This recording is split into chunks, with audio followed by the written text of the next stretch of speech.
dan DPR RI pada 29 September 2020 telah mengesahkan Undang-Undang Anggaran Pendapatan dan Belanja atau APBN tahun 2021. UU APBN 2021 merupakan dasar pelaksanaan APBN di tahun 2021 mendatang. APBN 2021 dilakukan tentunya dengan memperhatikan kondisi ekonomi di 2021.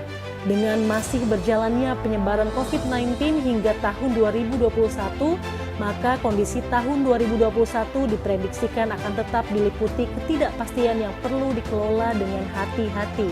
Meskipun terdapat ketidakpastian, lembaga-lembaga internasional seperti OECD, IMF, Bank Dunia, Asian Development Bank memprediksi akan terjadi pemulihan ekonomi secara global. Halo Achievers, jumpa lagi dengan saya Sir Sahala Freddy Simanjuntak dalam pelajaran Ekonomi Lintas Minat. Di semester 2 ini, kita akan mengawali materi kita dengan belajar anggaran pendapatan dan belanja negara. Achievers, mari kita simak video pembelajaran berikut ini. Baik, kita mulai dari pengertian anggaran pendapatan dan belanja negara. APBN adalah rencana keuangan tahunan pemerintahan negara yang disetujui oleh Dewan Perwakilan Rakyat. APBN ini menurut pengertian dari Undang-Undang Nomor 15 Tahun 2017. Kemudian, APBN merupakan suatu daftar atau penjelasan sistematis dan terperinci mengenai penerimaan dan pengeluaran negara dalam jangka waktu 1 tahun yang ditetapkan undang-undang, serta dilaksanakan secara terbuka dan bertanggung jawab bagi sebesar-besarnya kemakmuran rakyat. Adapun fungsi APBN adalah A. Fungsi alokasi. Fungsi alokasi, APBN sebagai sumber anggaran biaya yang harus dikeluarkan negara untuk melaksanakan pembangunan. B. Fungsi distribusi. APBN sebagai penerimaan pemerintah yang disalurkan kembali masyarakat, misalnya melalui subsidi.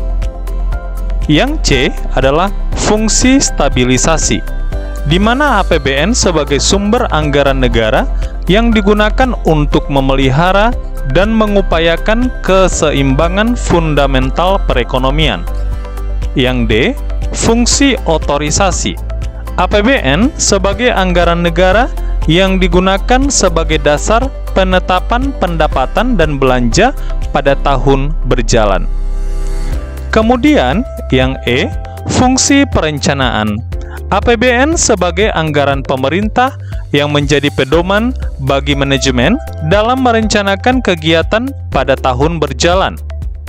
Yang F, fungsi pengawasan. APBN sebagai anggaran pemerintah yang menjadi pedoman dalam menilai kesesuaian kegiatan penyelenggaraan pemerintahan. Kemudian, kita akan melihat tujuan anggaran pendapatan dan belanja negara.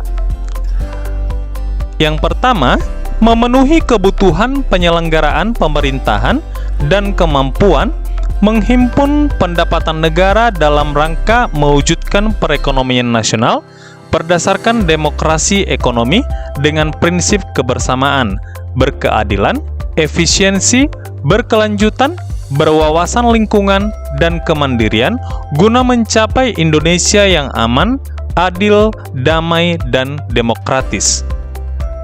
Yang kedua, meningkatkan kesejahteraan rakyat. Dan yang ketiga, menjaga keseimbangan, kemajuan, dan kesatuan ekonomi nasional.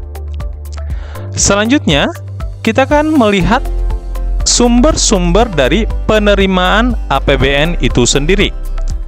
Yang pertama adalah penerimaan perpajakan, terdiri atas penerimaan pajak dalam negeri dan pajak perdagangan internasional.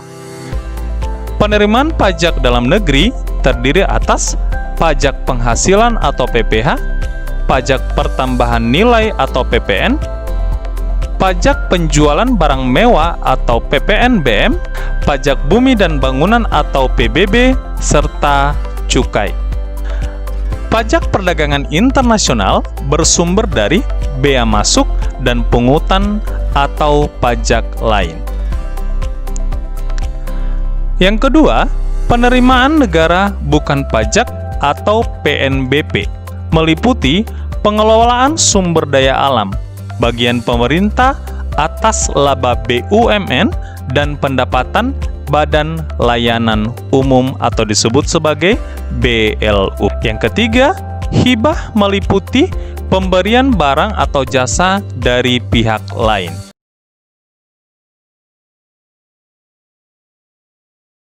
Pertumbuhan ekonomi yang negatif, pemerintah juga melihat adanya kemungkinan defisit akan melebar dari 6% di tahun ini akibat kebutuhan pembiayaan yang meningkat di tengah turunnya penerimaan negara di masa pandemi COVID-19. Hal ini diungkapkan oleh Direktur Jenderal Pengelolaan Pembiayaan dan Resiko Luki Alfirman dalam konferensi pers APBN kita yang digelar pada Selasa 22 September 2020. Luki menjelaskan hal ini tentu membuat pemerintah harus melakukan penarikan utang sehingga defisit yang melonjak tidak bisa dihindari. Kementerian Keuangan mencatat hingga akhir Agustus 2020 defisit anggaran sudah mencapai 500,5 triliun rupiah atau 3,05% terhadap PDB. Achievers, demikian pelajaran kita pada pagi hari ini. Untuk lebih memahamkan kalian tentang materi yang kita pelajari saat ini, mari mempelajari buku teks Lensa Kegiatan Ekonomi, Anggaran Pendapatan dan Belanja Negara di buku Lensa Kegiatan Ekonomi. Sampai bertemu minggu depan dan saya ucapkan terima kasih.